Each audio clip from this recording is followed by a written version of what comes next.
Welcome back. The words, "you have breast cancer," can be devastating to hear. But imagine hearing it a second time, years after beating it the first time. Joining me now is cancer survivor Linda Eddy, who works in our Bureau for Public Health in the Division of Immunization Services.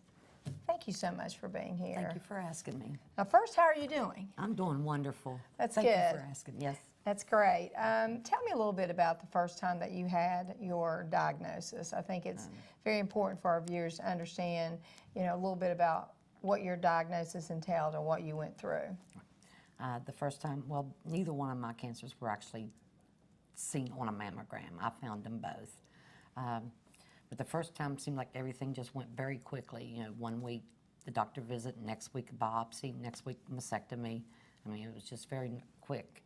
The chemo was hard the first time. I actually lost 35 pounds. And I had some issues with after my first chemo that I was having some memory problems.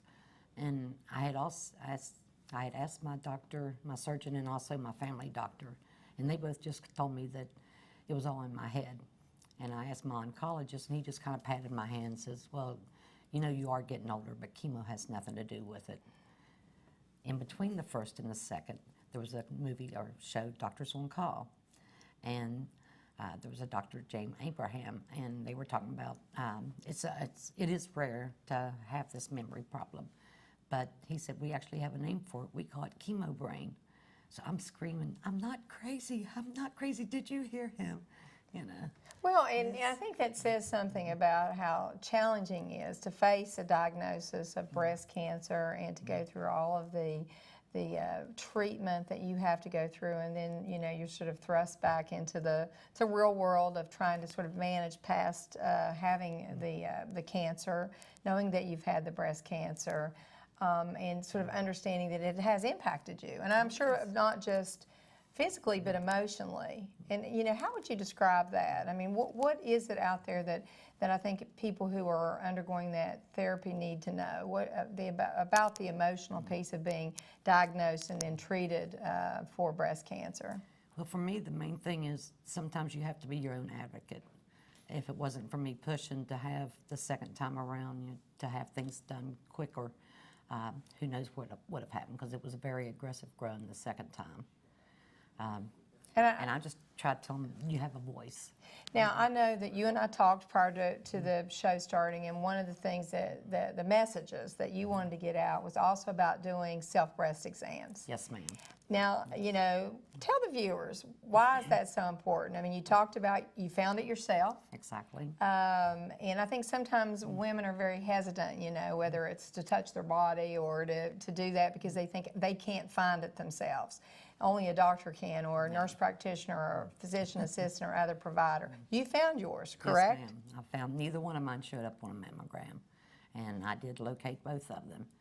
One of them was fairly big, actually. The first time felt like it was about the size of a large marble, and the second one felt like it was a vitamin E capsule. It was really soft, and within a month, it had turned hard as a rock. And you knew that because you've been doing self-breast exam, correct? Yes, ma'am. I do self. Now, what inspired you to do that? Did your primary care doctor, you saw it on TV? What got you thinking, hey, I better take care of myself and do these self-breast exams?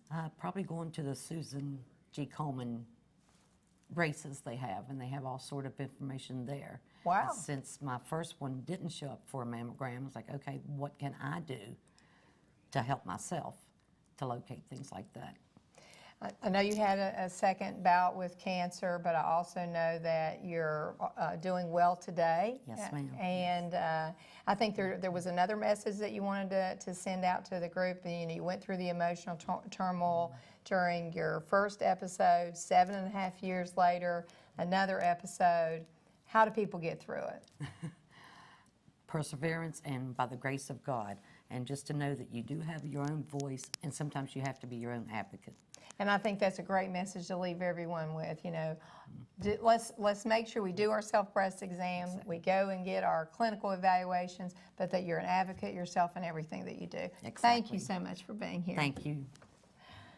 When we come back, cancer knows no age limit. We'll talk with a mom whose life changed when her 6-year-old daughter was diagnosed with cancer. We'll be right back.